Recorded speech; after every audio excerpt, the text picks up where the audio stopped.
சந்தைகள்ல விற்பனையாகக்கூடிய தங்க பத்திரங்கள் அதனுடைய உண்மையான மதிப்பை விட 8ல இருந்து 10% வரைக்கும் இப்போ அதிகமாக விற்பனையாகி வந்துட்டு இருக்கு. ரீசன்ட் டைம்ஸ்ல கோல்டு சாவரின் பாண்ட்ஸ் ரிலேட்டடான ஸ்பெகுலேஷன்ஸ் அப்படிங்கிறது அதிகமாகவே நம்ம கேள்விப்பட்டிருப்போம். அதாவது கோல்டு சாவரின் பாண்ட் அப்படிங்கிற திட்டத்தை கவர்மெண்ட் வந்து மொத்தமாகவே ஸ்டாப் பண்ண போறாங்களா, இல்லைன்னா வழக்கமான இஷ்யூவை விட இந்த முறை இனி வரக்கூடிய நாட்கள்லையும் கம்மி பண்ண போறாங்களா அப்படிங்கிற மாதிரியான ஸ்பெகுலேஷன்ஸ் போயிட்டு இருந்துச்சு. இதற்கு அரசு தரப்புல இருந்து இன்னும் ஒரு தீர்க்கமான முடிவு அப்படிங்கிறது வரல அப்படின்னாலுமே வரக்கூடிய நாட்கள்ல மேபி அடுத்த மந்த்ல வந்து கம்மி பண்ணுவாங்களா, இல்லைனா வந்து இந்த இஷ்யூ அப்படிங்கிறதவே நிறுத்துவாங்களா அப்படிங்கிற மாதிரியான அப்டேட்டை கொடுப்பாங்க. சரி, அது ஒரு பக்கம் இருக்கட்டும். பொதுவாகவே இந்தியா மாதிரியான நாடுகள்ல தங்கத்தை வாங்கி வச்சுக்கிறது, இல்லைனா தங்கத்துல முதலீடு பண்றது அப்படிங்கிறது காலம் காலமா வந்துட்டு இருக்கக்கூடிய ஒரு ட்ரெடிஷ்னல் வே அப்படின்னு தான் பார்க்கப்பட்டு வருது. இன்னும் நிறைய பேர் வந்து பிசிக்கல் கோல்டை வாங்கி வச்சுப்பாங்க. அந்த ஆபரணங்கள் வந்து கையில வச்சுக்கிறது அவங்களுக்கு ரொம்பவே பிடிக்கும். ஆனா தங்கத்தை பியூரா இன்வெஸ்ட்மெண்ட்டுக்கு மட்டும் தான் நான் வாங்குறேன் அப்படின்னு நினைக்கிறவங்க பிசிக்கல் கோல்டை தாண்டி இந்த மாதிரி கோல்ட் சாவரின் பாண்ட் இன்னும் இருக்கக்கூடிய சில கோல்ட் ரிலேட்டடான திட்டங்களில் முதலீடு செய்வாங்க. அதில் கோல்ட் சாவரின் பாண்டை பொறுத்த வரைக்குமே மத்திய அரசு 2015-16 காலகட்டத்தில் அறிமுகப்படுத்துறாங்க.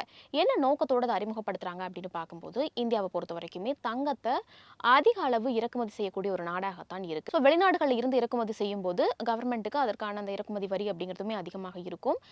நிறைய தங்கத்தை வாங்கி வைக்கிறதுக்கான சூழ்நிலை அப்படிங்கிறதுமே இருக்கும். ஸோ கவர்மெண்ட் என்ன பண்றாங்க அப்படின்னா பிசிக்கல் கோல்டுக்கு அப்படின்னு ஒரு வேல்யூ இருக்கு. ஆனா முதலீட்டு ஆப்ஷனா பார்க்குறவங்களுக்கு பிசிக்கல் கோல்டு கையில வச்சுக்கணும் அப்படிங்கிற அவசியம் இல்லாம அந்த கோல்டுக்கு ஈக்குவலா வேல்யூ இருக்கிற மாதிரியான திட்டத்தை அறிமுகப்படுத்தணும் அப்படின்னு தங்கப்பத்திர திட்டத்தை அறிமுகப்படுத்துறாங்க. இந்த ஒரு திட்டத்தை பொறுத்த வரைக்குமே 8 வருஷம் டென்யூர் பீரியட் அப்படிங்கிறது தான் இருக்கு. அதாவது இன்னைக்கு வந்து அந்த கோல்ட் பாண்டை வந்து நம்ம வாங்கி வச்சிரோம், பாண்டா வந்து வாங்கி வச்சாச்சு. இன்னைக்கு என்ன ரேட் இருக்கோ அதில் தான் நம்ம வாங்கி வச்சாச்சு. 8 வருஷம் கழிச்சு அதை நம்ம விற்பனை செய்யும் போது அப்போ கோல்ட் ரேட் என்ன இருக்கோ அதற்கான வேல்யூவோட நமக்கு வந்து ரிட்டர்ன் கிடைக்கும்.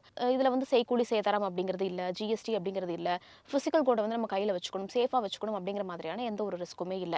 இதை விட கூடுதல் அட்வான்டேஜ் என்ன அப்படின்னு பார்க்கும்போது வருஷத்திற்கு 2.5% இன்ட்ரெஸ்ட் ரேட் அப்படிங்கிறதும் கவர்மெண்ட் வந்து கொடுத்து வந்துட்டு இருந்தாங்க. ஸோ ஓவராலா பார்க்கும்போது மக்கள் மத்தியில இந்த கோல்ட் சாவரின் பாண்ட் அப்படிங்கிற திட்டம் ஒரு நல்ல வரவேற்பை பெற்ற திட்டமாக தான் இருந்துச்சு. அதிக அளவான முதலீடுகளுமே இதுல வந்து பண்ணி தான் வந்துட்டு இருந்தாங்க. இப்போ கவர்மெண்ட் வந்து மத்திய பட்ஜெட்டை தாக்கல் செஞ்சிருந்தாங்க. அந்த பட்ஜெட்ல ஒரு முக்கியமான அறிவிப்பு வெளியாகுது.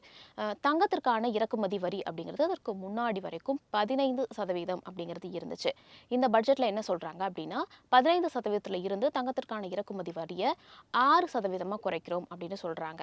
இந்த அறிவிப்பிற்கு பிறகு அன்எக்ஸ்பெக்டடா, அதாவது பெரிய எதிர்பார்ப்பெல்லாம் இல்லாம தான் இருந்துச்சு. என்ன ஆகுது அப்படின்னா தங்கத்தினுடைய விலை அப்படிங்கிறது குறைஞ்சிருக்கு. அதே நேரத்தில் தங்க பத்திரங்களினுடைய அந்த மதிப்பு அப்படிங்கிறதும் குறைஞ்சிருச்சு. ஏன்னா நம்ம முன்னாடியே பார்த்த மாதிரி கோல்ட் சாவரின் பாண்டை பொறுத்த வரைக்குமே இந்த 8 வருஷம் பீரியட் வந்து முடியறதுக்கான காலகட்டம்ங்கிறது இந்த ஆகஸ்ட்ல தான் வந்துச்சு. ஸோ அந்த 8 வருஷம் வச்சிருந்து விற்பனை செய்யக்கூடியவங்களுக்கு எக்ஸ்பெக்ட் பண்ணதை விட கொஞ்சம் கம்மியான வேல்யூக்கு தான் அவங்களுக்கு வந்து விற்பனை அப்படிங்கிறது செய்ய முடியும். ப்ராஃபிட் வந்து கொஞ்சம் குறைஞ்சிருக்கும். ஏன்னா அன்னைக்கு ரேட்ல கோல்டு என்ன ரேட் இருக்கோ அதுக்கு தானே நம்ம வந்து விற்க முடியும், அந்த அமௌண்ட் தான் நமக்கு கிடைக்கும் அப்படிங்கிறதுனால கொஞ்சம் குறைஞ்சிருந்துச்சு. ஆனால் ஓவராலாக பார்க்கும்போது நம்ம வாங்கின டைமை விட விற்கிற டைமில் அந்த ப்ராஃபிட் அப்படிங்கிறது அதிகமாக இருந்திருக்கும். பட் எக்ஸ்பெக்ட் பண்ணதை விட குறைஞ்சிருக்கு அப்படிங்கிற ஒரு சூழ்நிலை தான் வந்துச்சு. இதற்கு என்ன மாதிரியான கணிப்புகள் இருந்துச்சு அப்படின்னு ஃபினான்ஷியல் அட்வைசர் சொன்னாங்க அப்படின்னா கவர்மெண்ட்டை பொறுத்த வரைக்குமே இப்போ இந்த சாவரின் கோல்டு பாண்ட் திட்டம் அப்படிங்கிறது அவங்களுக்கு வந்து ஒரு பேர்டன் தான். அவங்களுக்கு வந்து ஒரு எக்ஸ்ட்ரா செலவாகக்கூடிய ஒரு திட்டமாக தான் இருக்கு. ஏன் அப்படின்னா ஒரு தங்கத்தை பிசிக்கலாக வாங்குறதை தாண்டி இந்த மாதிரி பாண்டா வாங்கும்போது என்ன ரேட்டுக்கு 8 வருஷம் கழிச்சு என்ன ரேட்ல இருக்கோ அதையும் நம்ம ப்ராஃபிட்டாக கொடுக்கணும். அதே நேரத்தில் இந்த 2.5% ஆஃப் இன்ட்ரெஸ்ட் ரேட் அப்படிங்கிறதும் வருஷத்துக்கு வருஷம் கொடுக்கணும். இது வந்து கவர்மெண்ட்டுக்கு சுமையாக அமையலாம் அப்படிங்கிறதுக்காக தான் இந்த திட்டத்தை வந்து குறைக்கிறாங்க, இல்லைன்னா அது வந்து டோட்டலாக ஸ்டாப் பண்ண போகிறாங்க அப்படிங்கிற மாதிரியான ஒரு ஸ்பெகுலேஷன்ஸுமே போயிட்டு இருந்துச்சு. ஸோ ஓவராலாக இப்போ ரீசெண்ட் டைம்ஸில் இந்த கோல்ட் சாவரின் பாண்ட்ஸ் வந்து முதலீடு செய்யலாமா, இனி இருக்குமா அப்படிங்கிற மாதிரியான ஒரு குழப்பமான மனநிலையுமே இன்வெஸ்டர்ஸ் மத்தியிலேயே இருந்து வந்துட்டு இருந்துச்சு.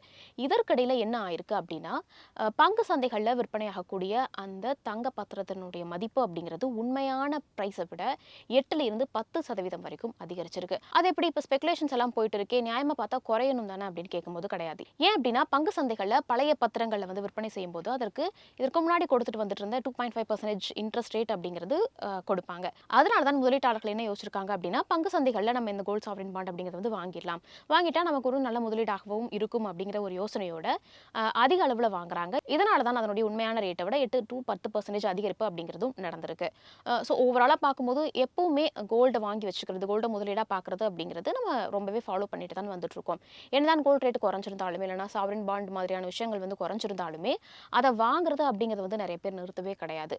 இனி வரக்கூடிய நாட்களில் என்ன மாதிரியான அப்டேட் வந்து கோல்ட் சாவரின் பாண்ட் ரிலேட்டடாக வரப்போகுது அப்படிங்கிறது கவர்மெண்ட் நமக்கு அனௌன்ஸ் பண்ணாதான் தெரியும்.